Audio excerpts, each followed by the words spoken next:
Welcome into the Cowboys Report. We are live once again, the final planned live. We'll see if anything crazy happens before NFL free agency. I am Tom Downey, producer Chris Daughtry behind the scenes for today's live show. We'll break down all the latest on the Dallas Cowboys and any super chats that come in on today's show as well from We Don't Wife These 304s. Michael Fabiano and Dan Rodgers make me want to delete X. Toxic Tom got that dog in him. First off, thank you. Just mute them would be my advice. That way you don't have to see them ever, and it makes life a little bit easier. If for whatever account you don't like, even if that's me, just mute it. It's fine. It's not a big deal. I have done I think a good job of cultivating my Twitter to be what I actually want it to be, and not a bunch of nonsense stuff that I don't care about and rage bait and other things that I don't think are entertaining or good or whatever. So just mute it. And I will leave it at that because I don't feel like making fights with anybody today, which maybe is an indication of how I feel, but I don't feel like making any fights. All right, we'll talk receivers aplenty on today's show. Pick one to add for me. If you could get one of these guys, Tyler Lockett via free agency, DK Metcalf via a trade, who would it be? TL for Tyler Lockett, DK for DK Metcalf. Let me know in the comments of today's show. Go vote in the pin poll as well. One name off the list as your votes come in is Christian Kirk. He is no longer being cut by the Jags. They announced they were going to release him. They never processed that, and at least never put it through the waiver wire. It's the old leak, you're going to cut somebody, see if someone throws you a future seventh, which is exactly what happened. The Texans are trading a future seven to basically rent Christian Kirk for the remainder of next season there. So after the Tutu Atwell deal, I'm a little bit worried. I'm a little bit worried about the outlook of the receiver market. I'm just a little bit concerned there. We'll see how it plays out. It's not a great group of free agents, but if you're looking for a number 2 receiver, I actually think there are a lot of at least somewhat intriguing options. I think is what the Cowboys are searching for in the end. And I think you can find somebody to help you out in that area. So get those votes in. TL for Tyler Lockett, DK for DK Metcalf. Let's get to Michael Sutton's $10 Super Chat. Then we'll go to the Super Chat menu. We're bringing it back for the month of March. And I should have done it last week, but I was tired from the Combine, so hands up, that's on me. Michael, how does restructuring work? Are there certain guidelines a team can restructure any amount of money that they want? So there are guidelines. To recap the guidelines, or explain the guidelines, maybe it makes more sense. What a restructure in almost every case is, it takes the base salary for a given player and turns it into a signing bonus. Now, it still has to leave the bare minimum on the base salary, which is like $1 and change million. I think it's like 1.2 for most players this year. But if you've got like, $25 million of convertible base salary, it then counts $5 million each of the next 5 years, so long as there are 5 years left on the contract. If you only got 3 years left, unless there are void years or you add void years, can't do anything with it. That's why right now, technically, Micah doesn't actually save you anything with a restructure. He's out of a contract after this year. An extension would then add those 5 years, and you can do very similar stuff. So you can restructure the base salary for a given player. And what a lot of teams do like the Cowboys do, is they kind of have abnormally high base salaries that are guaranteed in the first year of the new contract. They had it with CeeDee Lamb, with Dak Prescott. They'll do it with Oso Odigizua. They'll do it with Micah Parsons, etc. And the entire plan going in is they're going to restructure that. That's why whenever you see people going, oh my God, the Cowboys have $90 million to Dak. No, it was never going to be the number. It was just they were going to do it in March when they do their restructure stuff. So you can't restructure any amount that you want. There are guidelines, but you can restructure a lot in the end. Now, this is the Super Chat menu on today's show. We'll do this for the month of March as we get excited for the NFL Draft and free agency here. Obviously, any Super Chat equals a shout-out. Every $10 Super Chat, good timing there, Michael, we'll do a beer cheers for you. Since I basically, I really almost had dry January and dry February because I didn't have to do watch parties, so I didn't have to drink much. So we'll crack one open, do a beer cheers for you. Thank you. $50, we'll do beer bongs. The most $50 Super Chats in the month of March in honor of Zach Martin will get a signed Zach Martin jersey. And that still requires the Super Chats to come in. So most 50s, hundreds count as 2, 150s is 3, whatever. Most 50s in the month of March get a signed Zach Martin jersey.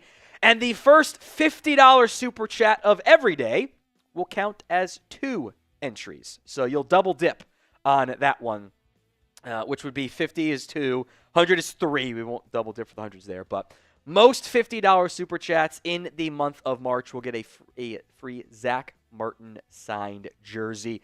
That is the Super Chat menu for today and really for a good majority of the month of March. We'll play around with some of the other ones, but the 50s and Zach Martin stuff will stay there for sure. So we'll also talk about Joey Bosa. We'll get to another Super Chat here in just a second. But Joey Bosa is a free agent, going to be released with the Chargers. That's not a surprise at all. That has not been formally processed, worth mentioning in light of the Christian Kirk trade today, although the Bosa one in theory would be done today too. Would you sign Joey Bosa? Y for yes, N for no. We'll break down, I don't know what his market actually ends up looking like there. I think it could be a little bit unique, coming off injuries and age and everything there. I don't think he'd be crazy expensive. Maybe I'm wrong. Maybe he just wants to go play with his brother in San Francisco. So would you sign him? Y for yes, N for no. Go vote in the comments of today's video as Josh comes in. The $10 Super Chat, so cheers to you, Josh. I haven't seen any wide receivers or running backs stand out outside of Ashton Genty on highlight reels. And highlight reels on everything, but who would be a good playmaker for Dallas?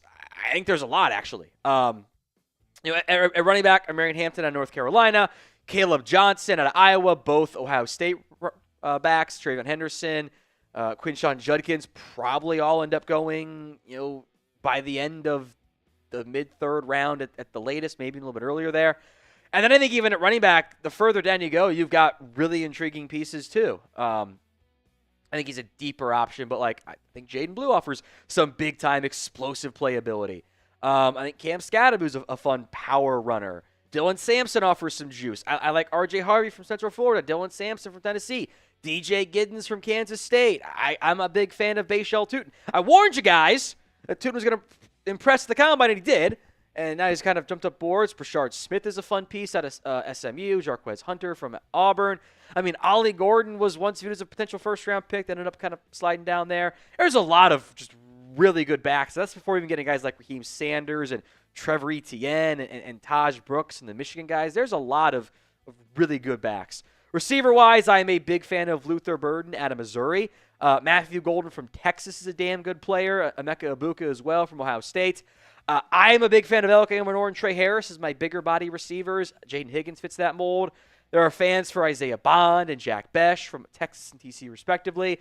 Jalen Royals is kind of like a day two-ish Luther Burden to an extent. I think Torrey Horton is underrated from Colorado State. Savion Williams. There are guys you can get on day two at receiver and on day one as well. Chris B, predict the first outside free agent. Your best guess. Jeez. Let's see here. First outside free agents. I think they'll do something. Let's go with Will Hernandez. Got a relationship with Clayton Adams. Can help out at right guard. Probably won't be that expensive. Knowing the Cowboys, it'd be something dumb like they sign a new punter. Would that surprise anybody? Like Brian Anger leaves and they sign a cheaper punter.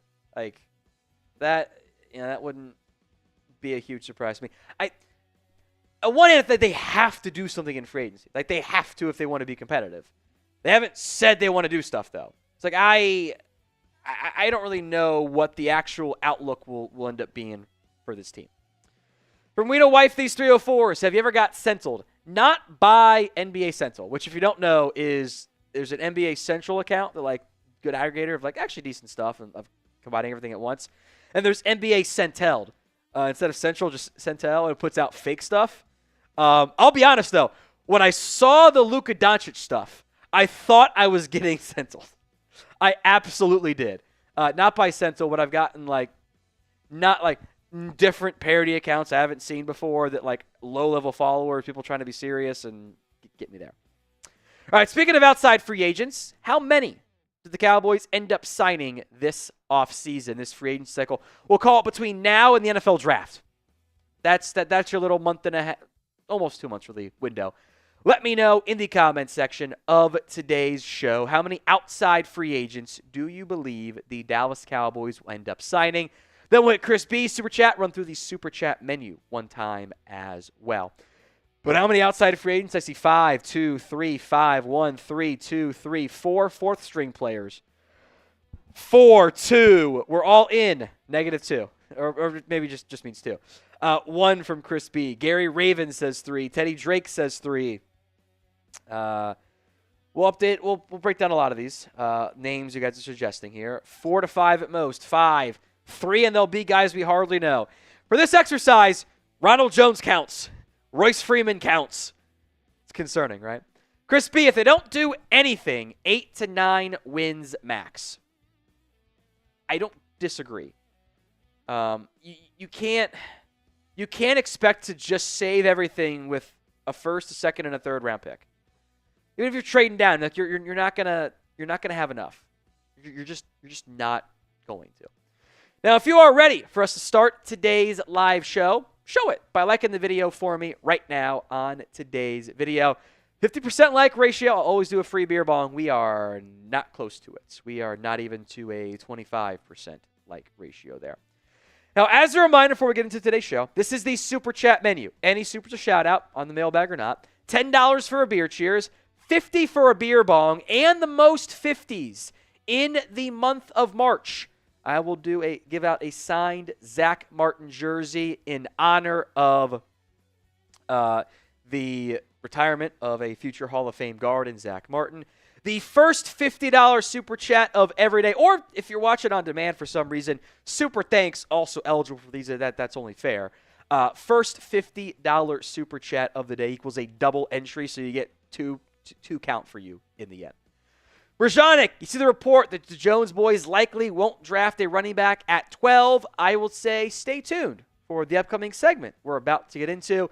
We'll talk Cowboys rumors. That includes the running back situation, the plans overall for the Cowboys there. That'll be parts of what's coming up here on the Cowboys Report, plus some other free agency stuff. I'll also run through what I think is ideal while operating within realism for the Cowboys when it comes to a free agency plan, a mailbag as well. 2 ways to get in on the show. You can use hashtag Cowboys, skip the line altogether via a super chat like William Cook just did. We'll get to that after this upcoming segment. And a Cowboys mock draft. All coming up live, 7 rounds by the way there, live here on the Cowboys Report.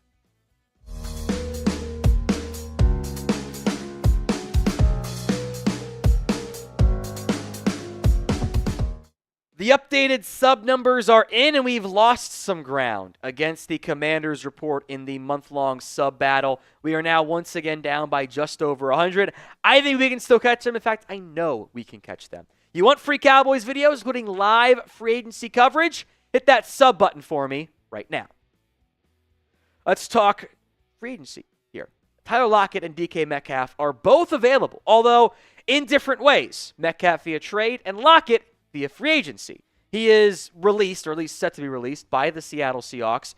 And I think Lockett does make sense for the Cowboys. Obviously, both guys have the built-in Brian Schottenheimer connection from their time together in Seattle. But as the Cowboys look for a number 2 wide receiver, maybe Lockett can fill that role. Remember, he was not the number 2 wide receiver in 2024. He had fallen down to receiver 3 behind DK Metcalf, but also the emergence of Jackson Smith-Njigba meant there just wasn't enough of a role for Tyler Lockett. He doesn't offer much of anything after the catch at this point. He is very much a catch, run, and then kind of give himself up and slide down. But he can play some inside, can play some outside, is a good route runner, can do some still vertical stuff for you. Is not that dissimilar from Brandon Cooks, but I think he can be a better version than what Cooks was able to give you the past few years, even though he's kind of very much in the final stage of his career. Now, Dianni Russini reports the Seahawks want a first and a third for DK Metcalf in a trade. He has requested one. The Seahawks will listen to offers on it.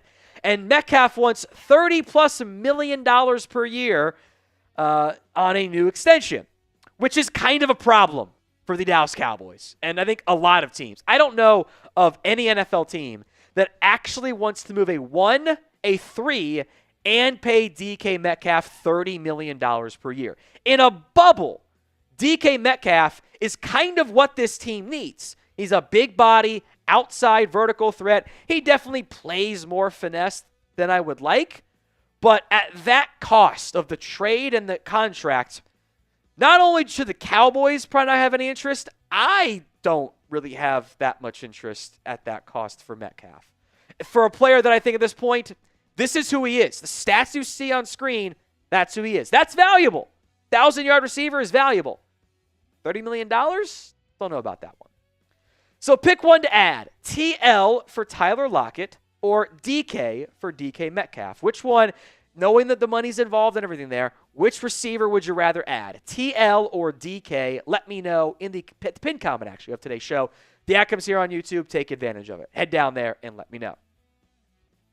When it comes to the Tyler Lockett versus DK Metcalf conversation, for me, I don't have much debate. I think it's pretty clearly Tyler Lockett, given the cost involved and what makes most sense for the Cowboys. Now, I don't know how much Lockett costs. I don't know what he's going to command on the open market. Tutu Atwell getting $10 million was insane to me, but I think $10 million is around the price tag I'd like to spend on a 1 or 2 year deal, $10 million per year, by the way, on a number 2 receiver. Maybe I can go a little bit more on that price point for the other stuff I want to do in free agency, but I can make that figure work. I can. It's actually not that hard. And if it's only a 1 or 2 year deal, I can still draft somebody in round 1 or 2 or 3 or wherever and still get a good return on my draft pick and the guy signed in free agency. That's not that dissimilar from when the Cowboys signed Randall Cobb and then drafted CeeDee Lamb in the same draft, just the cap's gone up, so the price point goes up. Today's show is made possible by Prize Picks. It is the best place to get real money sports action. With over 10 million members and billions of dollars in awarded winnings, Prize Picks has made daily fantasy sports accessible to all. You pick more or less on at least 2 players for a shot to win up to 1,000 times your cash. Run your game all season long on Prize Picks. It is available in more than 30 states, including California, Georgia, and Florida, and Texas as well. They invented the flex play, which means you can still cash out even if one of your picks ends up being wrong. So when I'm doing season-long Prize Picks, which I normally like the more than, I like the less thans on these with, no Ben Johnson up in Detroit and Travis Kelce, less than receiving yards. He's been banged up, and Rashee Rice will get a bunch of yardage. And it's a lot of yards on the ground for Jaden Daniels. Flex play, I can get one wrong. Still cash out on all my football, basketball, baseball, everything else in between Prize Pick slates. So go download the app today and use code CLNS to get $50 instantly after you play your first $5 lineup. That's prizepicks.com/CLNS and use code CLNS to get $50 instantly after you play your first $5 lineup. Link will be in the comment section and the description of today's show. Let's move to Joey Bosa. He was cut, as expected. That should be processed at some point today by the Chargers, which will make him a free agent. So could the Cowboys pursue Bosa as an option? I would attach a slight, buyer beware sticker on Joey Bosa, in large part because he's missed a lot of time the past couple seasons. He had 10.5 sacks back in 2021, 16 games played, but then 2.5 in 5 games, 6.5 in 9, and then down to 5 again in 2024. I think Bosa can still be a contributing football player at edge rusher, and you need those guys. Right now you've got Micah Parsons. Marshawn Nealon didn't do much for you last year. Sam Williams was hurt all season. I don't want to enter the draft with Micah Nealon, Sam Williams, and Tyrus Wheat as my number, 5 edge. That's not something I really want to do for this Cowboys organization. I just don't think that's a good process. You need to get some help there, whether it's re-signing Golston or Lawson or Tank or whatever. I do think additional help is very much needed at this time. Now, with that said, and given all the injuries, I don't know what Bosa's market ends up looking like in the end. I'm not sure if it's an expensive contract or a not so expensive contract.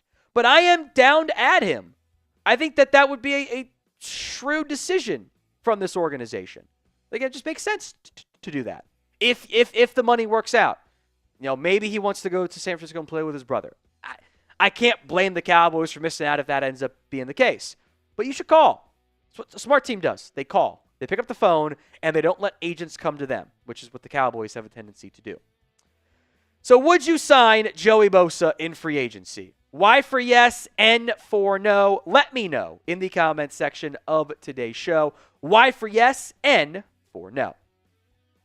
Let's wrap up today's show with some conversation on the running back room and what the Cowboys' plans are. The Cowboys have a pretty obvious need in the backfield, but how they address that is not set in stone. There are a couple different reports here of what their running back plan is. The Athletic, John Machota, says not to expect the Cowboys to take a running back at 12, even if it's Ashton Jeanty. We'll come back to that here in a minute. ESPN says the team would like to re-sign Rico Dowdle and add a draft pick at the spot. And the Dallas Morning News reports they want both Dowdle and a pick. If they have to choose one or the other, they will take the draft pick instead over Rico Dowdle, which I interpret as they're going to draft a back at some point. That I have no doubts of. And they'd like to bring back Rico, just depends on how much the money ends up being there. As for Jeanty, look, I don't know if Jeanty's going to make it there in the first place. So we'll see. But I don't think there is a guarantee that the Cowboys would take him at number 12. I also don't think there's a guarantee that they wouldn't take him or that they would take him. Either way, I don't think anything's set in stone. It is still very early in the process. Brian Schottenheimer, you'll watch his press conference. We had it here for you on the channel. He said, I don't know what these guys are yet. I'm not there yet because he's getting the staff set up, and then he'll get to the draft side. And for a team that has always listened to the opinions of their coaching staff, sometimes to a fault even, that matters. He has not done his eval on Jeanty. Those evals aren't done yet. Nothing is set in stone when you're picking at number 12 outside of if Abdul Carter's there, he's probably the pick, which is obviously he's not going to be. But I do think this regime, given the depth of this running back class, would prefer to look at other positions and not have to go down the path of something else. And in the end, this could easily be a Bijan situation where we spend all this time debating over, is he the pick? Should he be the pick? Should he not be the pick? Is he worth it? Running backs matter. No, they don't. And he's gone in the top 6 or top 10. And we go, oh, well, doesn't matter there. And you take somebody else instead. So would you draft Ashton Jeanty at number 12 overall? Type in D for draft or P for pass. Let me know in the comments section of today's show. Now, coming up next here, we will take you to what Brian Schottenheimer had to say about the running back class and what he looks for in a back from his NFL Combine interview. You want a guy that's got vision. You want a guy that has contact balance. The fronts that we're seeing, the fronts that we're facing require guys to be able to make hidden yards, whether there's a free safety in the hole or there's a linebacker or a defensive lineman coming off at the point of attack. You got to have a guy that's willing to run through arm tackles. I do believe that you have to have the ability to catch the ball coming out of the backfield. Why do I say that? If a team wants to commit to stopping the run, there's ways that they can try to do that. And we don't want that to take an elite runner or a position like that out of the game. So if a team's doing a nice job stopping the running game, you want to be able to get them involved, throwing it to them. And that doesn't mean they have to play like a receiver, but they have to be able to run routes coming out of the backfield and have the ability to separate and run after the catch is important. Now, the good news is it's an insane draft class, and you should be able to get somebody who checks off all those boxes and, frankly, probably more, including, getting more juice at the position. Getting one should not be an issue in this draft class given all of the talent. But you have no fourth-round pick. So I would, even though I'd like to get other positions too, and I think you still can, I maybe wouldn't risk not taking one at some point on the first 2 days. And maybe, I don't think Marion Hampton's there for you, but whether it's Caleb Johnson or Judkins or Henderson or insert back here you love in the third round, I probably wouldn't risk letting one, trying to gamble and get one in the 5th round. Unless you have a back you really like you signed, I would probably just spend a day 2 pick on one because I think the value is going to be there. So we'll talk free agency here more in depth, but name a free agent who you want to sign. Let me know in the comments section of today's show. Then I want to go through the Super Chat menu And then I want to go through all of the super chats that have come in here as well. But name a free agent you want to sign. I see Puna Ford. I see Devontae Adams in there. Some of these names you will see, I'm sure, on our ideal free agency plan, but stay tuned for that one still. See the case of that, so Nick Bolton, excuse me. That's somebody else. Javon Hargrave, Will Hernandez, DK Metcalf is trade, but allow it, player you add, whatever. Ecuador man wants to sign me to what? Kick? I can't kick. I can't punt. Water boy? I'm in. Boom mic operator for sounds from the sideline? Who's to say? Cooper Kupp, Nick Bolton, Joey Bosa, Stephon Diggs, Dre Greenlaw, Javon Hargrave, Javon Holland. God, I'm a sucker for a good safety. You know I'd be down. You know I'd be down on that one. So, name a free agent who you want to sign. All right, super chats here. I think from William Cook, $5. I think they'll sign a couple of free agents because of how much cap space is too much. But do they need $150 million cap space to do anything? Well, look, they have cap space. They can add players. But unused salary cap space also rolls over. So they can get up there and say, hey, we're going to do this, and we're going to save that money for Micah, which would actually save the cap space, and Tyler Smith and Deron Bland and so. They can say all those things. So I can't presume that they wouldn't go down that path. Michael Sutton, $5, and we'll get to the Super Chat menu today. When do they announce the comp picks, and what do you think we'll get? They should announce the comp picks really any day now. Let me see when they announced it last year. Here, I'll Google this on the fly. They announced it March 11th last year, which was what day was that? That was I'm not gonna go to my calendar. Remember what it was a year ago. March 11th last year was the Monday of free agency. So I'm sure we'll know it by Monday. The expectation for Dallas, and this is both internally and this is what Over the Cap has too, is they should get a bunch of fives. They should get fives for Tyron Smith, Dorrance Armstrong, Tyler Biadasz, and a 6 for Tony Pollard. Now, teams are capped out at 4. So I wouldn't anticipate, they are eligible, I think, for one more from Dante Fowler. But that's not going to happen because they can only get 4 in the end. So it should be 4 picks. 3 5s and a 6 is the projection. And I would be shocked if it went above that. Tyron Smith's age capped him out at a 5. Dorrance and Tyler, I don't think we're close enough to getting a 4. Pollard's a pretty safe 6. So they're all kind of maybe Pollard could sneak into a 5, but I would doubt that. I think it's just going to be 3 5s and a 6. All right, this is the Super Chat menu. Any Super Chat, we'll give you a shout-out. $10, I'll do a beer cheers for you. $50 is a beer bong, and the most 50s in the month of March gets a signed Zach Martin jersey. The first $50 Super Chat of every show is double the entries. So it's 2 entries in the end. So we have not had a 50 yet.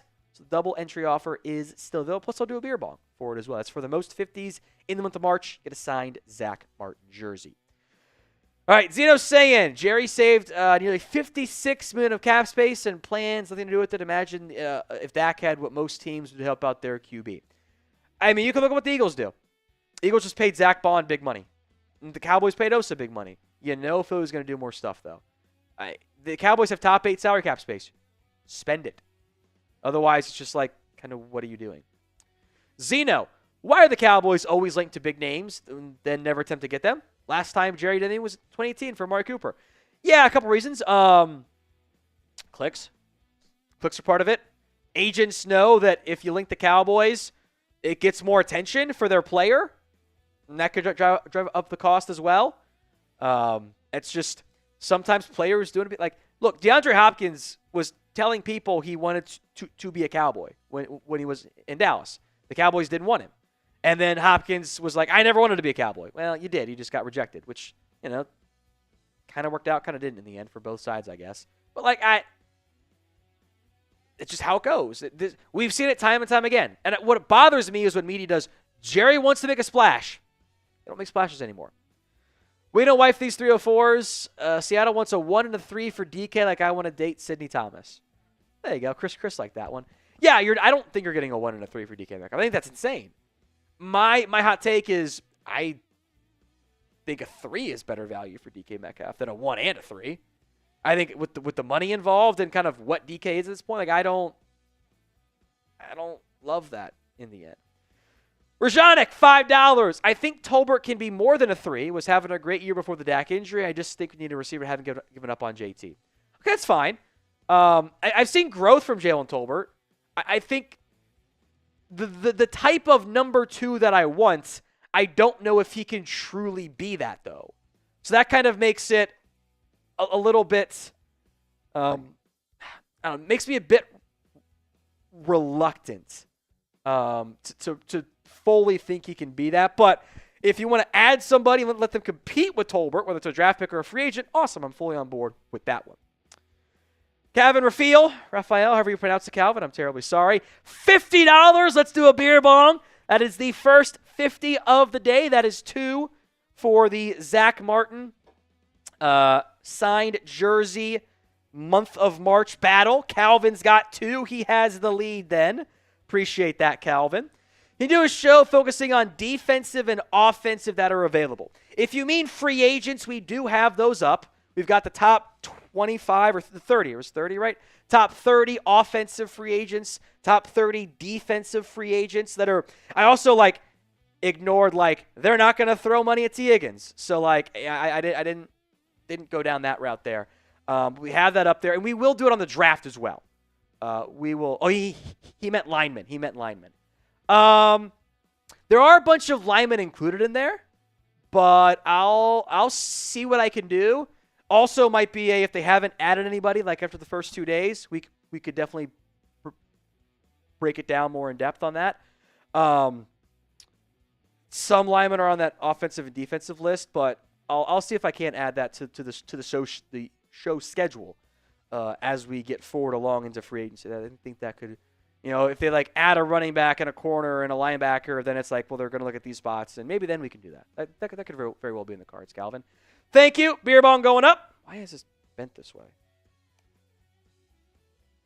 Okay, we're good. We're just going to break and spray everywhere. Here we go.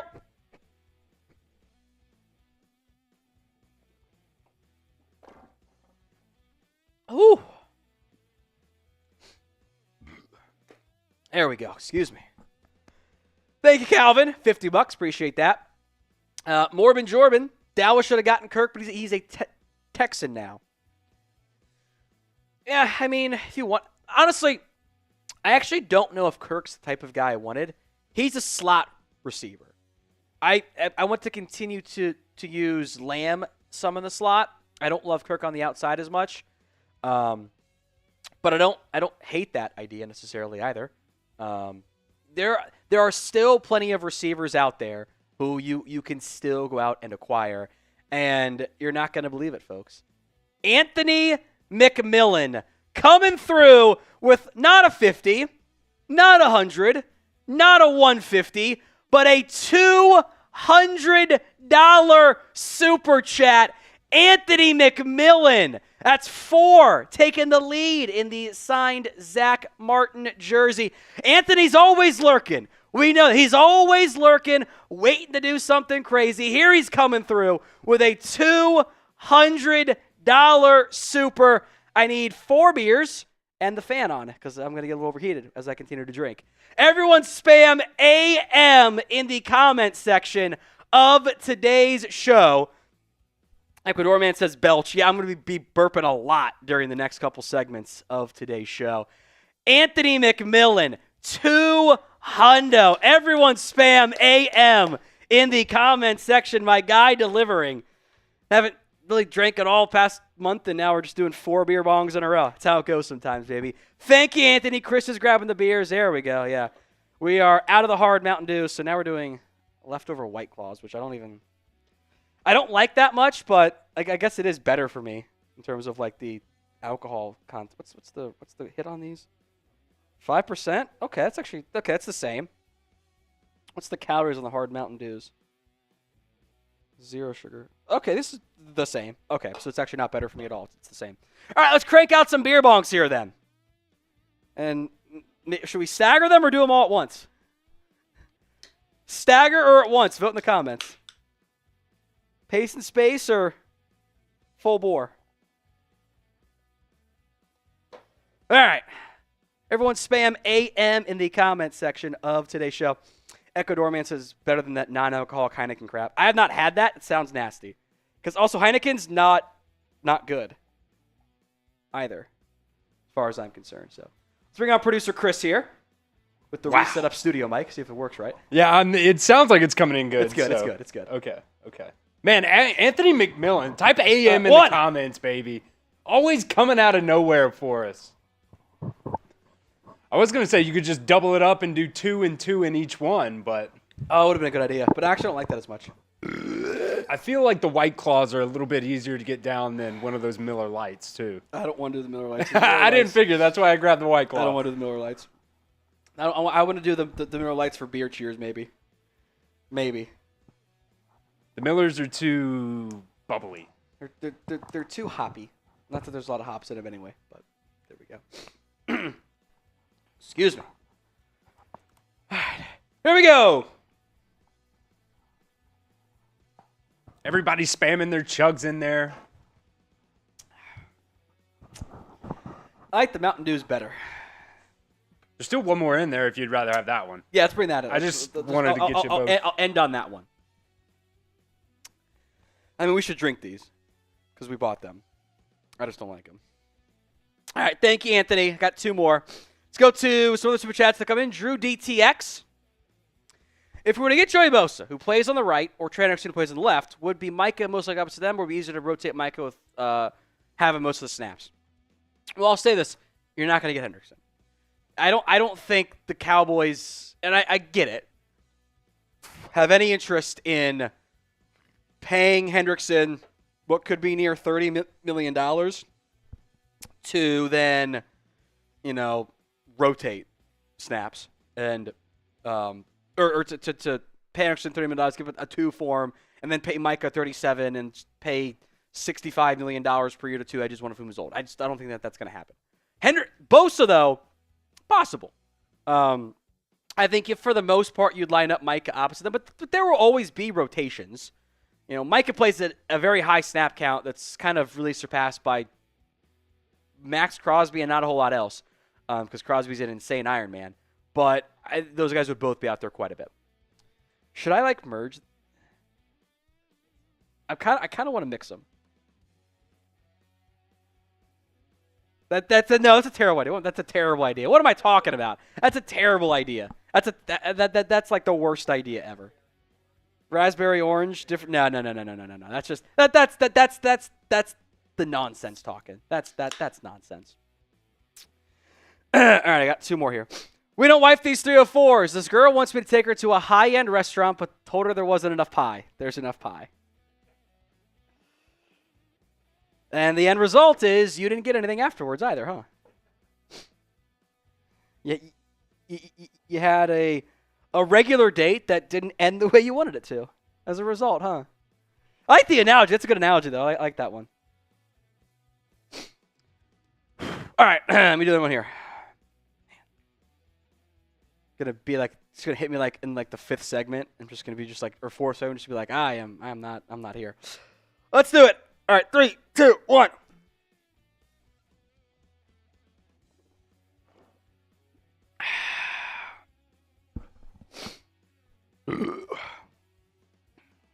Okay. Woo!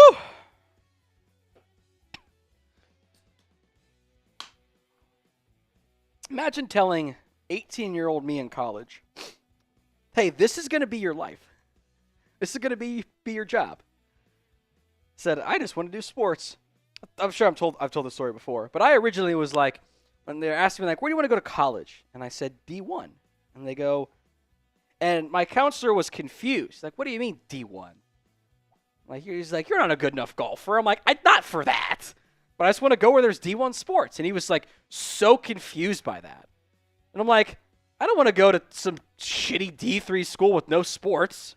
Some liberal arts college with no sports program. What are you talking about? So I went to a MAC school, and that had sports, I guess. With our football team being dog shit while I was there. All right, here we go. One more.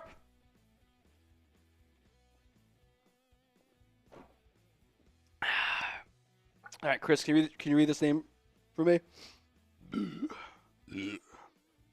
It is a trap. That's why I asked you to do it.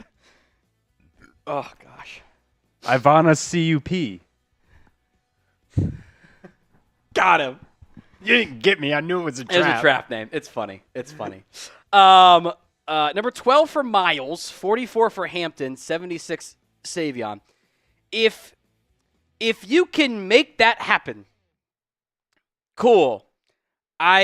You're not going to make that happen. I think the vibe I got coming out of the combine is the Browns really don't want to trade Myles Garrett. Like, not just like posturing so that they don't have to like give up anything else. Like, they actually like don't want to trade Myles Garrett. And I think next offseason is probably a little bit more likely for that to end up being the case. I don't think Hampton gets to you at 44. And I will emphasize this. I will say think, because I have seen things that I didn't think were going to happen. And I've seen things that I thought would happen not happen. But as a gambling man, I would not assume Hampton ends up getting there in the end. Now, Savion 76 could happen. I think he's kind of in a glut of day 2 receivers that I like. Don't always love them, but someone's going to slide down there. All right, Merjanic. Can't wait to get Mecole Hardman and Jamal Williams. Okay, but like, why is that so accurate? Like, would anyone be surprised? Would anyone? I'm very curious what the Jamal Williams market ends up looking like where he goes, because like he's like a low end too. He might be someone that waits until after the draft. That might end up being his main thing. We don't wife these 304s. Is it true Dave Ramsey is our cap guy? Funny. If you actually want the answer, Adam Pacifica is, I think I'm pronouncing that correctly, is the Cowboys cap guy. Now, this is very funny. The last year or so, every now and then his LinkedIn profile goes viral. Like every couple months it goes viral, it comes back up. They've deleted it since then, actually. It's no longer available. It's like private, because I think they were tired of it getting bodied. He has been your main salary cap guy for 20 plus years. And legitimately before that, he was a server. Like, I'm not kidding you. He was a server. So I don't trust your cap guys. But also what bothers me, by the way, they know how to do the stuff that I want them to do. I've seen them do it. I've seen them structure contracts properly. I've seen them restructure deals. They know how to. It's not ignorance. It's choice, which bothers me a little bit worse. All right, we'll get some more supers for the mailbag. I'm not gonna lie, guys. I'm feeling those 4 in a row. I'm feeling it. I'm feeling nicey and warm. So we'll Chris, you can be the veto factor if it's like, Tom, stop talking. You're too drunk. Let's get to the next segment though on the Cowboys Report. You guys are watching the Cowboys Report. I am Tom Downey. I'm laying out what I think is both a realistic and somewhat ideal Cowboys free agency plan for the 2025 NFL offseason. I let Chris pick the photos on this one. You crushed it, by the way, my friend. Who would make a better GM? Type TD for me or JJ for Jerry Jones. Is it tongue-in-cheek? Sure. Is it wrong? No. Go vote TD or JJ in the comment section of today's show. Now, as of filming in our Thursday live show, the Cowboys have roughly, give or take, $54 million in salary cap space. That is 8th, top 10 among all NFL teams. They are also tied for 9th in players under contract. It's not like they're not paying anybody. They're paying some guys. They're just not paying them a lot of money. They can spend, and they need to spend. Now, I'm not going to count this next step as one of my 7-step plan for the Cowboys free agency plan, but it's paying Micah Parsons. I don't get the vibe, fingers crossed I'm wrong, but I don't get the vibe the Cowboys will actually prioritize a Micah Parsons extension in the next 5 or so days before free agency. But I spent about 10 minutes doing this contract, and about the same amount of time I spent doing the CeeDee Lamb one, which was also spot on. I'll do 5 years. Cowboys get what they want. The 5-year deal that they always covet. $190 million per year. That's $38 million on average. $120 million guaranteed. And that is a $10 million cap hit in 2025. That would save around $14 million if they were to do this contract. You pay Micah Parsons and you save money in the short term and really the long term, because that becomes the bar that Aiden Hutchinson and Jamar Chase and Myles Garrett eventually all end up surpassing. It's a lot. It's fine. The cap's rising. Get it done. It shouldn't be as hard as the Cowboys often make it. Now, with that in mind, we'll go to the realistic but ideal free agency plan. I will go player by player, and I'll mention some projections for the contract as well. Step 1, let's re-sign your guys. You like your guys, right? I'm going to re-sign Jordan Lewis. I'm going to re-sign Rico Dowdle. I like Carl Lawson. I'm going to bring him back. Semi-free squares of Kevontae Turpin, Marquise Bell as restricted free agents. And you can bring back others too. You know, maybe you want to bring back your punter and your long snapper. With the top 51 rule, the top 51 contracts count, so you can re-sign like Trent Sieg to the vet minimum. The cap hit change, the cap space change is like less than $500,000. It's a rounding error for me at this point. But let's go some more notable players here. Jordan Lewis. Spotrac projects 2 years, $4.5 million. PFF projects 2 years, $7 million with $4 million guaranteed. It's a rough estimate. It's a good guideline. It's not gospel. It's not locked in stone. PFF is pretty good with these over the years. I'm inclined to trust them.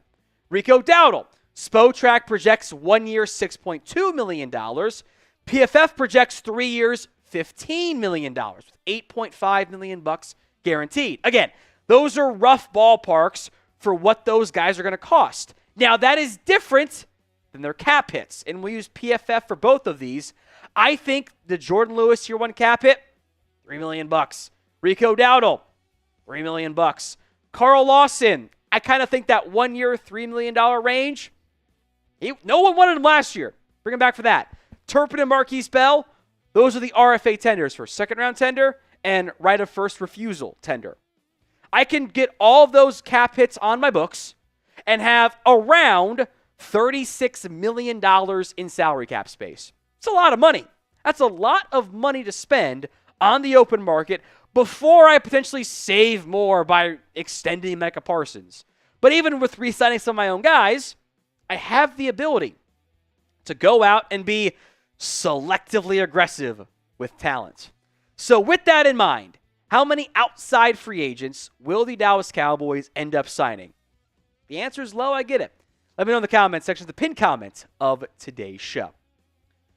I'm going to be specific on these, but if you want to slot in somebody else in a similar range, go for it. No complaints. I'm going to go with Dre Greenlaw. He's coming off injury. It's a Blue Star special. There is a connection with Nick Sorensen, who was his DC in San Francisco, who is now the special teams coordinator in Dallas.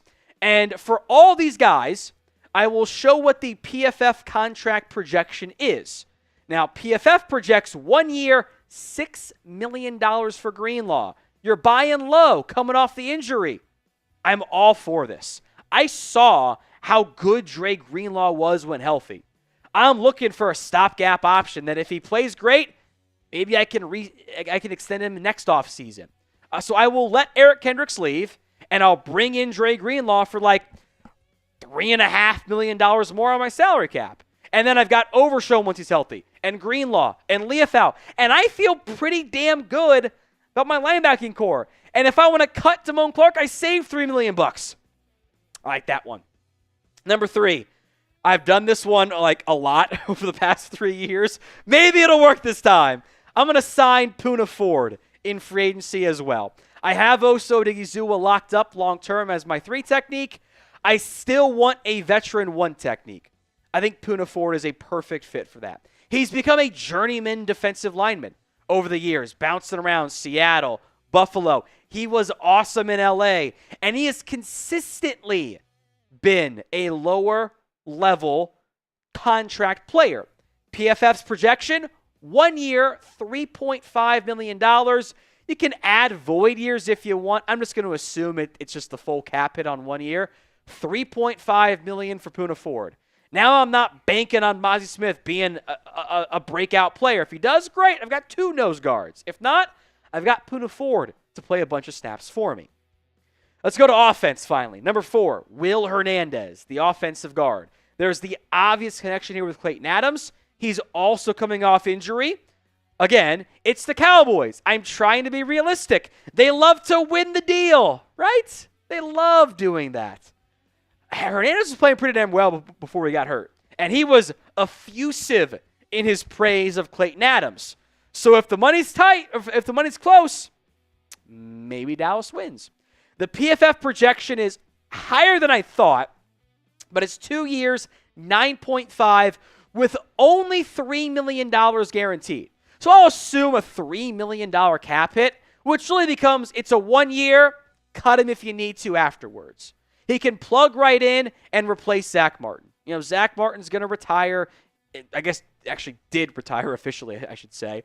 You let him compete with Brock Hoffman, TJ Bass. If he wins the job, awesome. You're not paying him much. If he does, you're paying him normal backup guard money. He can play left guard for you too. I'm knocking out my needs on that front.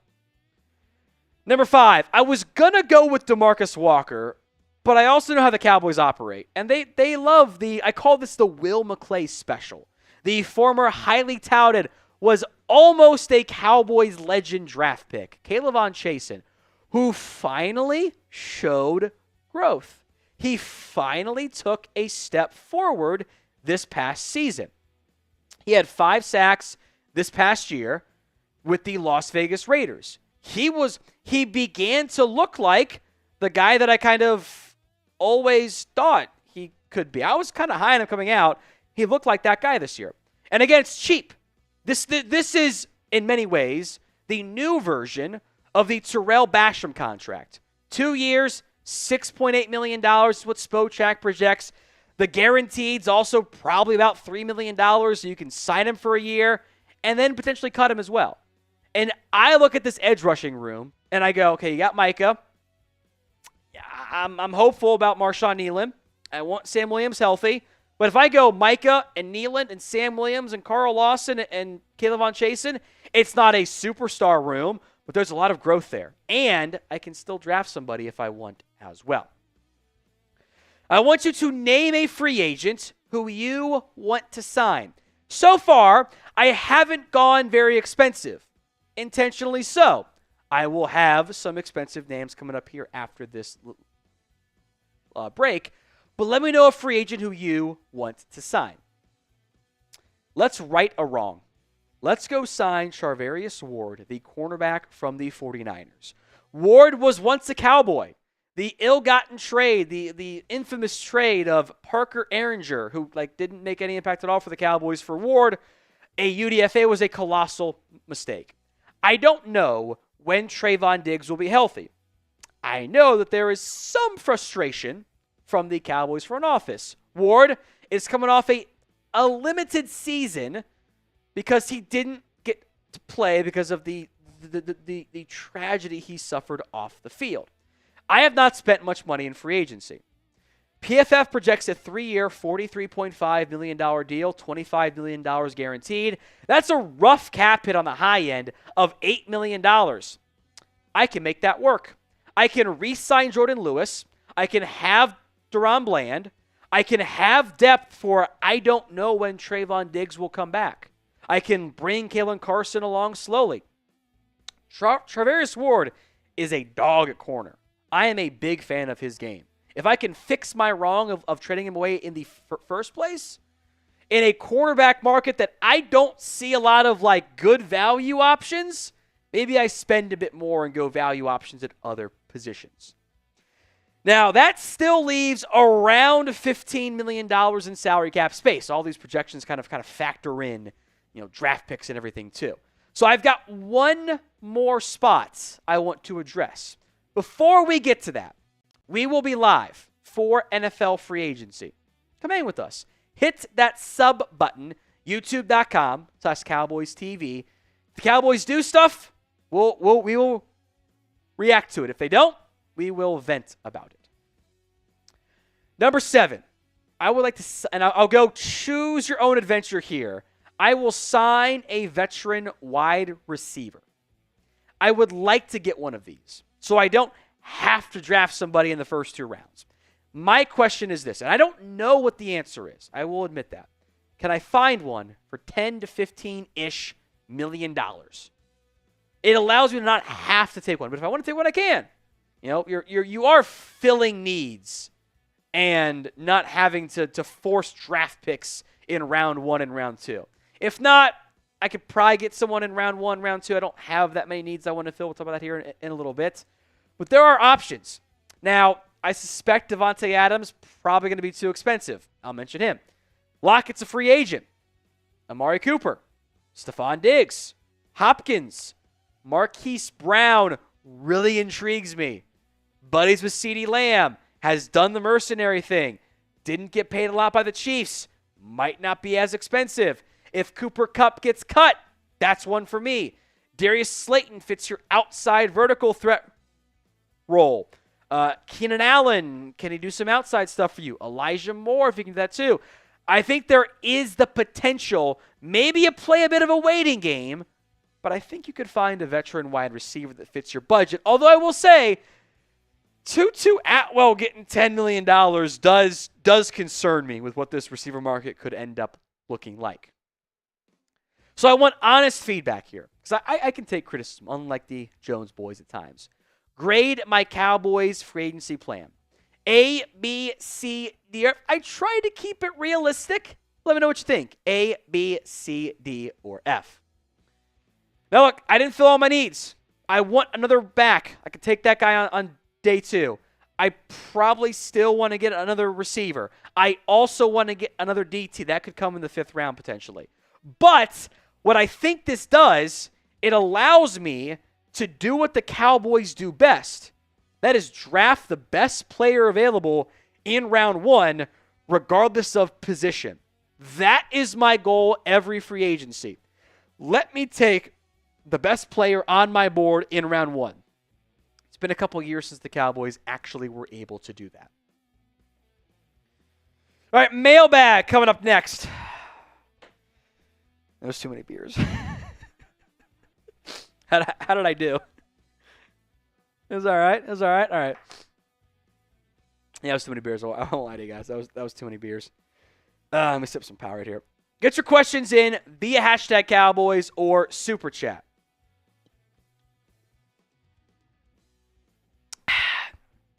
Get those votes in for me in the comments of today's show.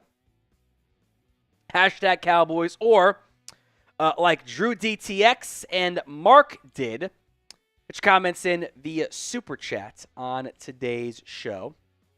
Make sure I got the right sponsor for this one. I don't know why I'm not trusting myself here, but I'm suddenly not trusting myself. It's hashtag Cowboys.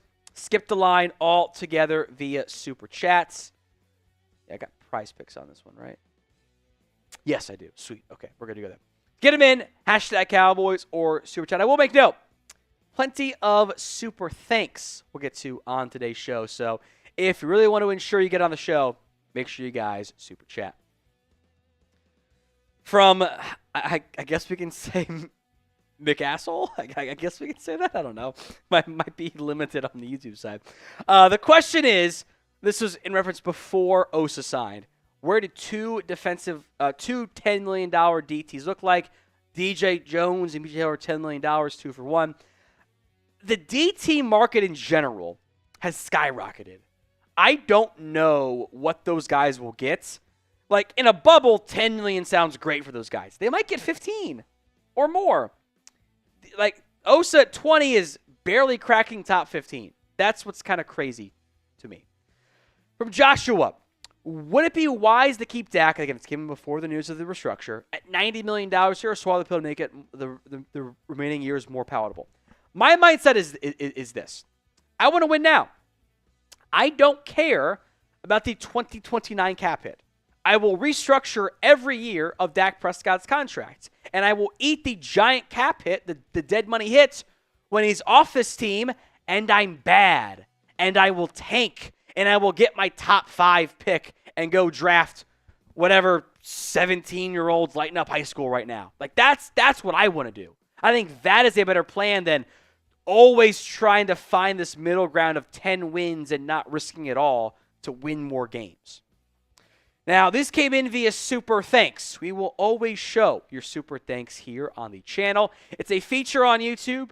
Allows you to donate outside of live videos. Click the thanks icon, edit your message, send in whatever. If it's F you, Tom, we got you covered. Hit that Super Thanks icon, and we'll give you some love on the show. Marcus, I give the boys an A+ on Osa's contract. You can't release the guy with the number 1 DT in free agency. You don't have a replacement already on the team, and you can't guarantee a good draft pick to replace them. I get this mindset too. Look, in general with the Osa deal, having gone into like the nitty-gritty contract stuff, if you wanted to re-sign Osa, this was an awesome deal. Like $20 million, I know is less than he would have gotten on the open market. In fact, purely from an agent perspective, I'm shocked they let him sign it. He's taking less money, cash flow-wise, the next 2 years than he would have gotten but with the franchise tag options. That is very rare. If you don't like Osa, you're not going to like it, and that's fine. I get that too. But relative to the market, that was a below-market contract. From Joshua, grade my draft. T-Mac, Tedero McMillan, Amarian Hampton, traded 66 for Maxwell Harrison, Jack Sawyer, Jordan Phillips, Kyle Monangai from Rutgers, Kyle McCord, Jake Majors, Shiloh Sanders. First off, Shiloh will be a Cowboy. I don't know if he gets drafted. He was a non-combine invite. He will sign with the Cowboys or with whatever team drafts Shedeur. There are 2 spots for him. Lock it in.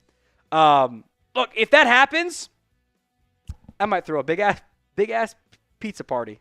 To borrow a phrase from my boy Jeff Kavanaugh. T-Mac, Hampton, Harrison, I'm sold. 6'6" is expensive. 2 5s and a 2 is expensive. But like, who cares? You got a great corner. I'm all for it. Mighty Ants needed a free agent offensive guard. Hernandez or Steelers James Daniels. I'm in. I'm in. Like, I see Hernandez. I see James Daniels. Sweet. Inside, outside, or inside flex at center and guard for Daniels, but guard for Hernandez.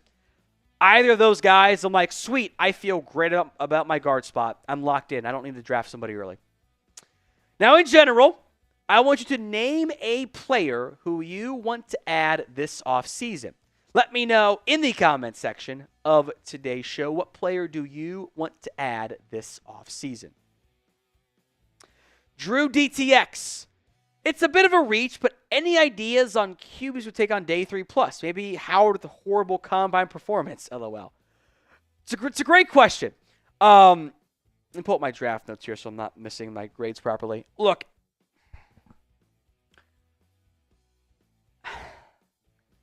this is the 4 beer bongs deep version of me talking.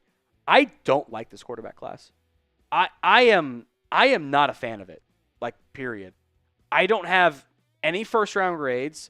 The Shedeur Sanders signing because he's got day 2 grades. I'm like, but I have a day 2 grade on him. I thought we all knew that already. That's not a surprise to me. Like, I'm not.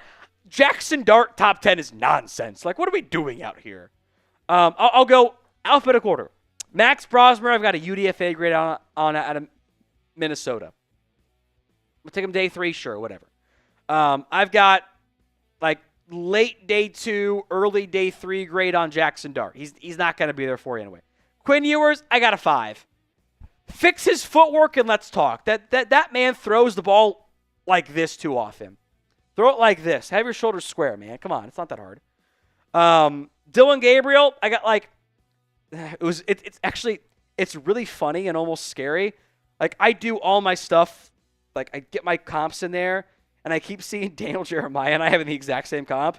Dylan Gabriel is a more athletic version of Kellen Moore. Like, that's what I see in him. And it's the undersized lefty stuff. I got a 4 on Will Howard. I would take him happily in the 5th round. That's great.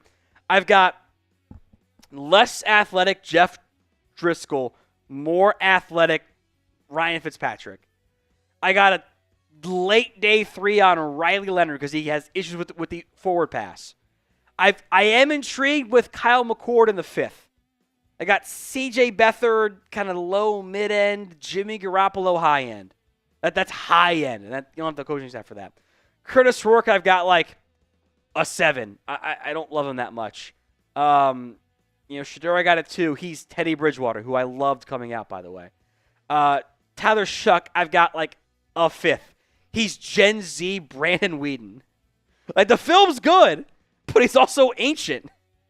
Like, and also Jeff Brom, all he does is make good day 2 QBs. It's like I'm fine taking a quarterback on day 3. I almost want to wait for like 1 or 2 more years because right now your day 3 pick's contract expires at the exact same time as Dak's, and I don't really want that. That was a long rant that was probably necessary, but I don't care. Mark, we overpaid Osa because we can't draft any good D-line guys. I'd spend $20 million on DT Allen, Napuna Ford, use a number 1 on Tet, a running back round 2, DT round 3, also have a good free agency wide receiver. I'll say this. You can still do all of that. You can still, fingers crossed, get Tet in, or T-Mac, I should say, in round 1, a back in round 2. You can still take a DT on round 3. Maybe Allen Ford come in around $20 million. But I'll say this part too. I don't trust this team to spend money on guys who aren't their own guys. So if it's like $20 million on Osa versus bargain bin shopping, I guess give me the 20 on Osa. Today's show is made possible by Prize Picks. It is the best place to get real money sports action. Whether you live in California, Texas, Georgia, Florida, or any of the 30 states, it is available in Prize Picks. With over 10 million members and billions of dollars in awarded winnings, is the best place to get in on the daily fantasy sports action. You pick more or less on at least 2 players to win up to 1,000 times your cash. Run your game all season long on Prize Picks. It's available, again, in more than 30 states.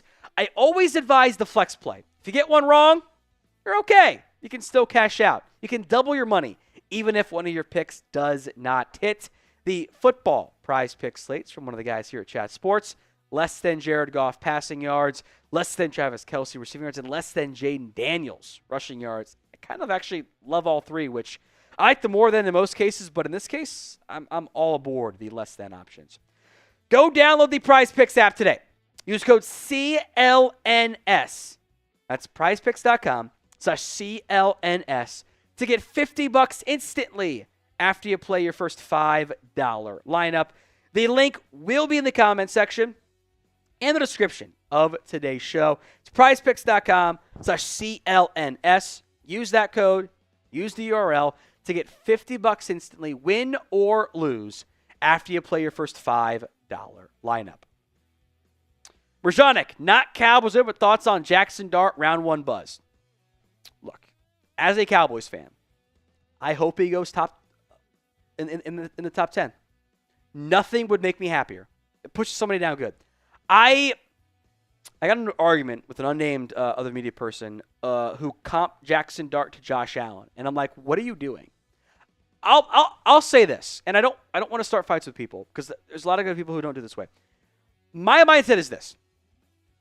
I think to be the best draft analyst possible, you should also love college football. I think there is a trend of, and I think scouts also love college football, so they're not a part of this. Like, I actively choose to, like, just enjoy college football. Because, like, that's how you know Tyler Shuck should not go in round 1. Just the film this year is actually pretty damn good. It was 6 years of nonsense, though. Like, Jackson Dart and the Lane Kiffin offense is Mickey Mouse offense. It's not real. You're not asking him to do the same thing you're doing in offense. Like, if you drop Jackson Dart right now, and an NFL offense is going to go, oh, my God, what am I supposed to do here? Like, I think he needs at least a year to get up to speed with what the NFL wants to do on offense. He is a talented QB, but it's all like above average stuff. I think in general, draft media are so desperate to find a QB that we're going to force up guys like we did with, like, Malik Willis going top 2. He went day 3. Desmond Ridder, quarterback 1. He went in the 3rd round.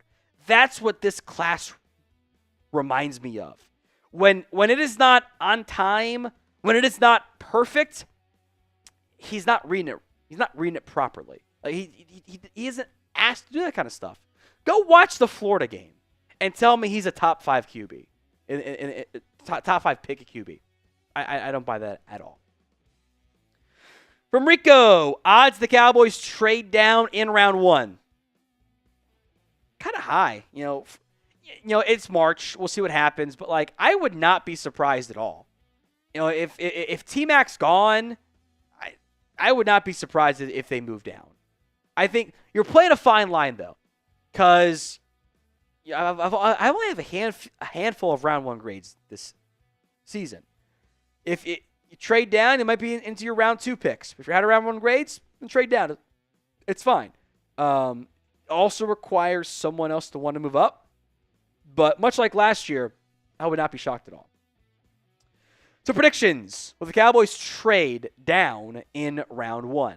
Why for yes and for no? Let me know in the comments section of today's show. Chris B. What will Javon Hargrave get? Would love him. I don't know. The DT class is solid-ish. He's coming off an injury, which kind of lowers the value as well. I think he's still pretty good, even though he's getting into his 4th contract, by the way. I would have interest there. I would have plenty of interest there. I don't know what the cost is if he wants to be like kind of a number 2, 3 technique, but I'd call. No issues in calling. From Donuts, with the pronunciation included there, can fans readjust their view on APY? It isn't 2015. This is why I'm always like, you're willing to hear stuff? Like, it's the market's changed. The salary cap has gone up by nearly $100 million in like 5 years. It's insane. That's why I always want to mention like APY among the same position. Because we will get to 2 years from now, and the cap will be well above $300 million. And Osa will be maybe top 25 among defensive tackles. That's not that bad at all. Mark, Devo series, but it's $17 million. Imagine him and T-Mac competing for the 2 and 3 receiver. A 5th is worth the risk. Spent 2 fourths on a QB and a receiver. Many receivers out there. Yeah, look, I can never argue in favor of the Mingo trade because I hated it at the time. I didn't like it. It was stupid. It was a dumb trade. No one liked it. Nobody liked it then. No one is a fan of it now. I can't argue in favor of that. Debo is built like me. He got a bit of a dad bod, which is not good if you're an NFL player. Not good for me, quite frankly. I think you can get a receiver. I agree. I think you can find somebody. I don't want to let, though, bad trades from previous years make me double down on bad trades. I'm not concerned about Debo and the Commanders. He's going to get a bunch of bubble screens. It's fine. I think you can still get a good receiver. Mark, I'll get season tickets to the View before Jerry Jones does good. It'd be nice if we had to make you actually go buy season tickets to the View, Mark. I appreciate it. We will be here, though, win, lose, hopefully never a tie. For more Cowboys news, rumors, and updates, hit that sub button right now. All right, Jimmy, you got a B on your ideal free agency plan because you didn't re-sign DeMarcus Lawrence. I think he might be too expensive. Hope I'm wrong, though. But you can slot in Tank and some extra money and replace Caleb Vaughn. That's fine, too. Devin Hanks, Genty round 1, Dart round 2. Trade for Garrett or Bosa. How am I trading for Garrett? Bosa's a free agent. But how am I trading for Garrett with no round 1 or round 2 pick? Also, I don't want to take Dart in the second. I don't think he's good enough. I don't. Corey. Would you draft Shedeur if he failed it to number 12? In many ways, taking Shedeur at 12 is kind of like, I don't know, the weird dichotomy. If Shedeur's there at 12, it means all those teams that actually need a quarterback said, no, we don't want him. So why would you want him? I don't think it's 12. He might go 2 in the end, and we're not even having the conversation. It kind of reminds me of when Brady Quinn fell to you. Remember that? And it was like, are the Cowboys going to take Brady Quinn? No, they traded him. They traded the pick, or Manziel and Martin. I'm not taking a quarterback to sit for a year behind my giant quarterback contract and then eat a bunch of dead money. I don't think it makes any sense timing-wise. So what round will the Cowboys draft a QB? Let me know in the comments section of today's show. I went way beyond the time frame for a mailbag, so we'll just end it on that one, and we'll hit some more supers here. Supers are great. This is what happens when I go on a rant for 5 minutes about a quarterback that no one gives a shit about. Marks is out as an upgrade from Osa in pass rush and run stop. I agree on run stop. Sacks, yes. Pressures, no. I don't think we could afford both. Puna's cheap, but a good run guy and insurance first Mozzie. So I'll say this. I still want to go get Puna Ford. I still want a nose guard. I don't want to rely on just Mozzie Smith. I think that's a bad idea. Even if he were great, I want another nose guard. I need more help. So I absolutely want to go get another nose guard. And I think Puna Ford is a great, great option. Devin, Genty and Dart will be the new Dak and Zeke. I just, look, there will be 1 or 2 QBs that make me look dumb from this class. I just don't see it. I think he is a slightly more physically gifted Gardner Minshew. He doesn't have elite traits either. He can run. His arm is not weak, but it's not a howitzer. It's not. I don't think it's anything significantly better than Dak's. I don't see elite end quarterback play from Jackson Dart. I don't think he's bad.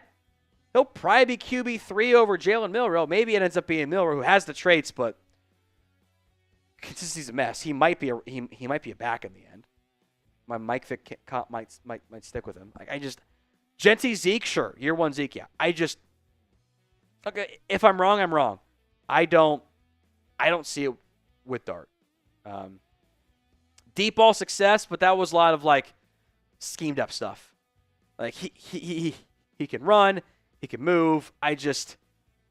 He doesn't process yet. He wasn't asked to process. That's going to take time. Jetwolf 90. Would you do Leonard in the 6th if he was there? I have that's about the grade 6/7th I have on Leonard. It's also the 6th, so I don't care. Any quarterback taking the 5th, I'm fine with it. Even Dart would actually be a great value in the 5th. He's just not going to get there for you. 6th round, sure, it's fine. I'm not going to be mad at it. That does not bother me. I think he's a better runner than he is passer, though. And that kind of concerns me as a quarterback. He has the toughness and the mobility to carve out a backup quarterback career. And in the 6th round, that is a good pick. That is a good pick. Super Chat menu here, as I'm like 4 beers deep, and you can't tell I'm feeling it. Super Chat, we'll give you a shout out. $10 beer cheers, 50 for the beer bong, the most 50s in March. Right now, Anthony's got 4, a signed Zach Martin jersey. We already gave the double entry for Calvin, and I guess I did do 5 beers, actually, now that I think about it. That's a lot of beers. All right, that's fine. All right, Marjanic, thoughts on Jack Besh? I have a 4th round projection. I have a round 2 grade. I don't think he gets to maybe he gets to the 4th. I think he goes at some point on day 2. If the Cowboys want to keep doing curl routes, stupid, just draft Jack Besh at in the 3rd round. Just do it. He's going to be good at it.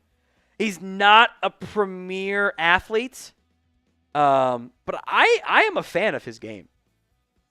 And I don't want to get caught up in the story, but the story is heartbreaking and still just the way he's been able to handle it. The mental toughness he has shown, I think, actually kind of does translate to football. Whatever adversity he faces in the NFL will be nothing like what he's faced off the field. So, he's probably going to be a 2nd, 3rd round grade for me when it's all said and done. Kind of waiting on testing there, but he's a gamer. He's a good football player. I would have no issues there. Mark, running back is so deep, we can get a stud in round 2. The question is, if T-Mac has gone by 12, are Golden and Burden or a DT worth a 12 pick, or do we trade down? I would like to trade down. Now, look, I don't really know what the hell's going on with the draft stock of Luther Burden. I think he's good. I think he's awesome.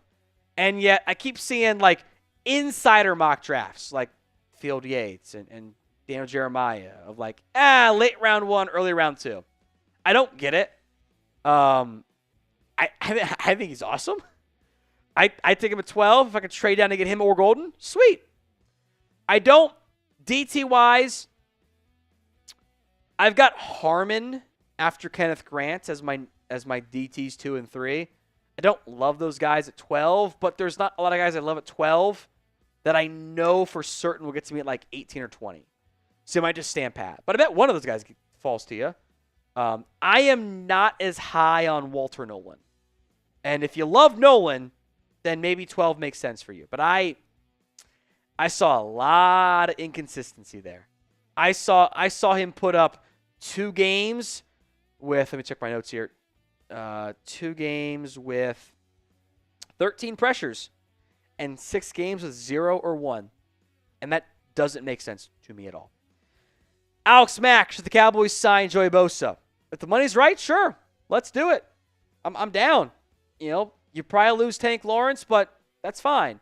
You got another good pass rusher. You're filling a need there. I don't know what the money ends up looking like, but that is something that I would certainly keep an eye out for.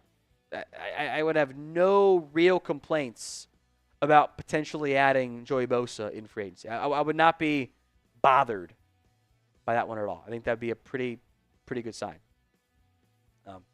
Any more supers, get them in here. We'll get set up here for the mock draft side of today's show. Did I not build a graphic? Yeah, perfect. That's perfect. Yeah.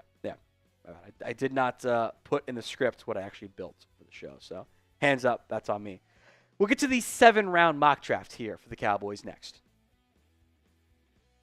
Before NFL free agency truly gets underway, we will have a new 7-round Cowboys mock draft for you here on the show. Obviously, much can and will change with free agency here just around the corner. We will have live coverage for you of NFL free agency and a ton of NFL draft rumors for a team that loves their picks and loves their guys. Hit that sub button if you haven't already for more free Cowboys YouTube videos. YouTube.com/@CowboysTV. I used the PFN sim for this one because I thought that the early round picks were a little bit more accurate. Cam Ward goes 1, Abdul Carter goes 2, Shedeur Sanders, Travis Hunter, Will Johnson, Ashton Genty goes 6, Mason Graham goes 7, Shamar Stewart goes 8, Tyler Warren goes 9, back-to-back offensive linemen, Will Campbell, Armand Membu, and that makes pick 12 kind of a no-brainer. Bring me T-Mac. Tataroa McMillan, the wide receiver out of Arizona. The Cowboys secure a legitimate number 2 wide receiver who offers the size they don't really have as that quote-unquote wide receiver. At many points in the last 2 years for Arizona, playing with the only quarterback he's played with for really since grade school, the Arizona offense was F it, T-Mac down there somewhere. I do get some T. Higgins, Drake London, Nico Collins vibes. He moves very well for his size.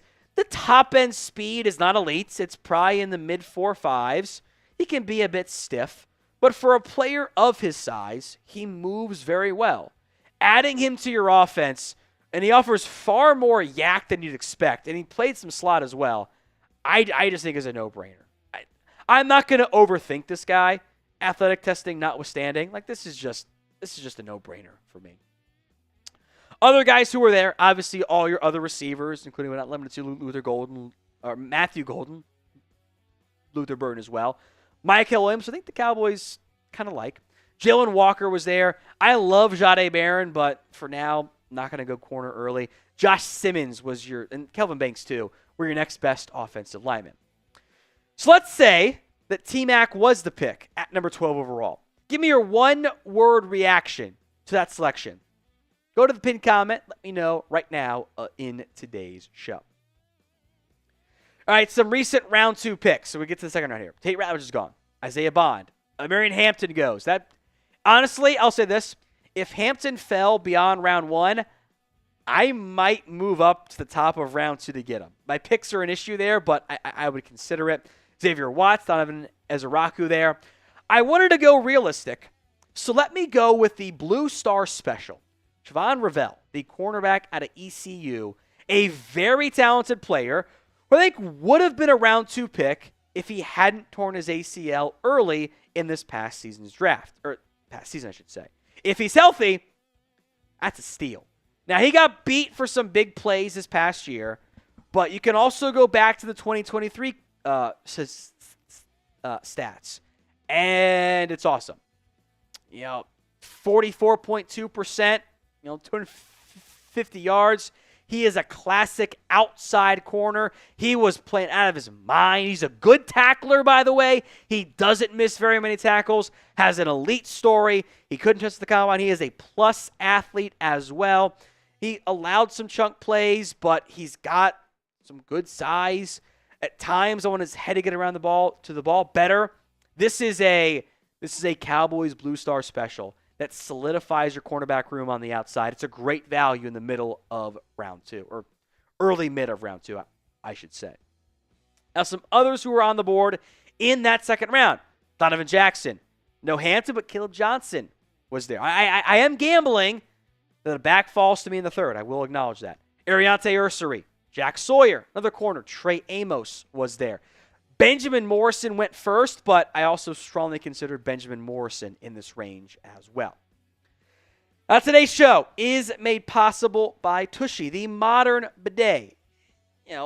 Whenever I get snipped, I am going to do it around March Madness. Maybe a bit after for free agency purposes, but I'll do it so I can have a sacred time of yelling at the TV while we're recovering from elective surgery. And the Tushy bidet will help make my life a little bit easier. The Tushy bidet is the modern bidet that instantly transforms your bathroom habits and bottom health for life. And Aura is the luxury bidet that turns toilet seat into La Dolce Vita. It is Tushy's brand new electric bidet with an auto-open lid and seats, instant warm water that never runs cold, and UV sterilization for next-level hygiene. Aurora by Tushy instantly and easily attaches to your existing toilet without the additional need for plumbing.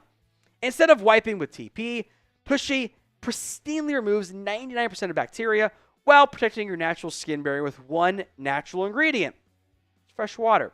It takes like 10 minutes to complete, and we can do it even now, 3-year-old baby Olivia. Gives you 2-in-1 benefits: less irritation, no micro tears, while soothing water instead of itchy scratch toilet paper or damaging wet wipes. Reclaim your comfort zone in the bathroom.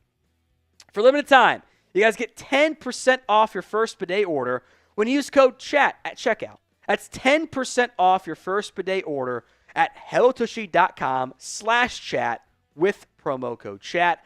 Link will be in the comments section and the description of today's show. That's hellotushy.com/chat. All right, some recent round 3 picks, Carson Switzinger and Alfred Collins, who I would like to get Collins in the third. I think it'd be a good pick if you addressed running back previously. Will Howard, Jared Wilson, TJ Sanders, but I got lucky in this sim. Travion Henderson fell to me in the 3rd round. Explosive, big play runner who will be best in a rotation, whether that's, Rico Dowdle or whatever. I love the idea of Henderson or Judkins or whoever falling in the 3rd round. I got lucky. I don't know if they will. Henderson was awesome this year. This was the best version of Henderson that we saw since his freshman season. Keep his pitch count down. Don't give him 250 carries.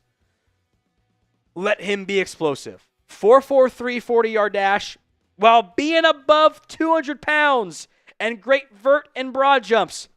He's a gifted athlete. And you go watch any college football playoff game. You don't even need the All-22. Watch the highlights even, and you can see what he offers.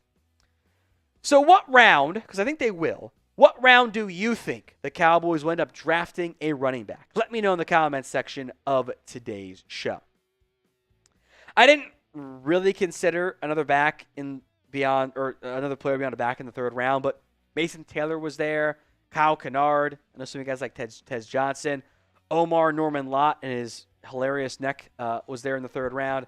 Barrett Carter was there, but I gotta wait until the 5th round. None of those guys made it, but Jeffrey Bosa, the linebacker out of Oregon, did.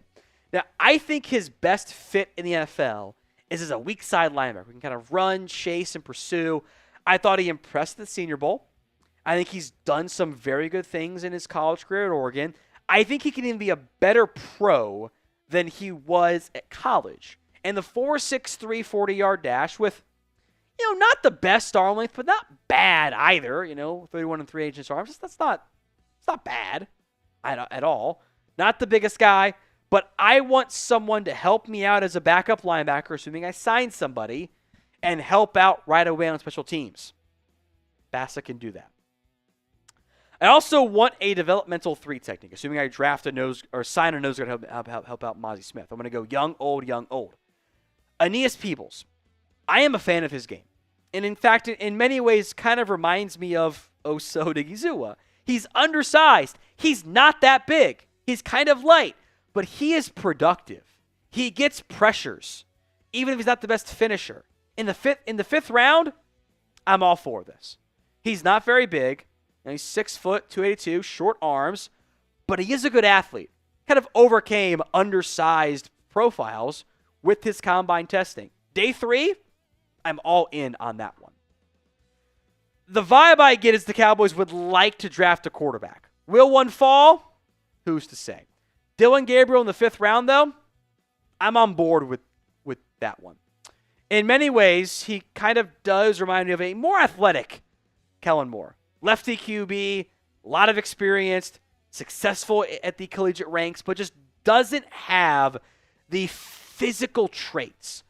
But he's a gamer who fits a West Coast offense, who I saw push the ball downfield more at Oklahoma than did it at Oregon. Now, he had real issues against Ohio State. That's fine. The arm is very middling at best. He's not very big. He is extremely undersized. But as a backup, I can make this work. So will the Cowboys draft a QB this year? Why for yes and for no? Let me know in the comments section of today's show. Another 5th round pick, got a lot of them. Clay Webb, who some might view as a center. I think he can still play guard. He's mostly left guard for Jacksonville State. I think offers depth on the interior of the offensive line. Good run blocker. Didn't get beat that much in pass protection.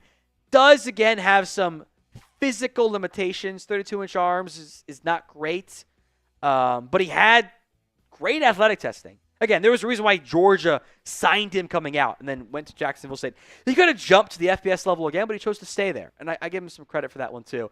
I think depth on the offensive line is you can get that in the 5th round, that is a good pick. Haven't addressed edge yet. How about Barron Sorrell, the edge out of Texas? I think he is an underrated pass rusher. I don't know if he gets to the 6th round. The PFN sim, I think, on day 3 kind of got a little crazy. But the nice part about playing 16 games is it's a better comparison for NFL life. 44 tackles, 11 TFLs, 6 sacks. I think he is solid against the run and solid against as a pass rusher too. He's not that big. The arm length isn't great, but he has some good explosive traits and some agility as well. The 6th round, be all on board with that one. I don't know where Taj Brooks goes. One of these backs have to fall. So F it. Let's take Taj Brooks in the 7th round. Whether you bring back Rico or not, maybe you can give him the practice squad too if you want to. This is a great long-term fit with Trayvon Henderson. Taj Brooks has been one of the most productive backs in college football over the past 2 years. And my big concern for Brooks at 5'9", 214, he kind of shed some weight for the combine, was, is he fast enough? I was, in a positive way, shocked by his testing. 4.52 40-yard dash is awesome. The agility testing was shockingly great. I moved up Brooks on my board from like kind of mid-late day 3 to like early day 3 because that testing was a lot better than what I thought it was going to be. I'll go back and rewatch, but I feel more comfortable with him now. So to recap the Cowboys mock draft: T-Mac, Siobhan Revelle, Trayvon Henderson, Jeffrey Bassa, Aeneas Peebles, Dylan Gabriel, Clay Webb, Barron Sorrell, and Taj Brooks. The Sims are the Sims. I am limited by what's available and what's not available. I want you to grade this Cowboys mock draft. A, B, C, D, or F. Let me know in the comments section of today's show. Go vote right now. We'll give some shout-outs, any supers, and then I got to go sit down for a little bit after 5 beer bongs. All right, JetWolf90. Trade back to 22. Chargers get burdened for a 2 and a 4. Send back their worst 5th. Take Barron, lock down your cornerback room for years. Okay. I love Barron, so I am in. You get a 2 and a 4 to move to 22, and you get a top 10 guy for me. Yeah, I'm in. Don't know if it's realistic, but yeah, I'm for sure in there. Now, we will be live for NFL free agency. We'll see if they do anything. Don't miss out. Hit that sub button, youtube.com/CowboysTV. We'll have videos for you each and every single day, of course, as well. Don't miss out. Hit that sub button for me right now.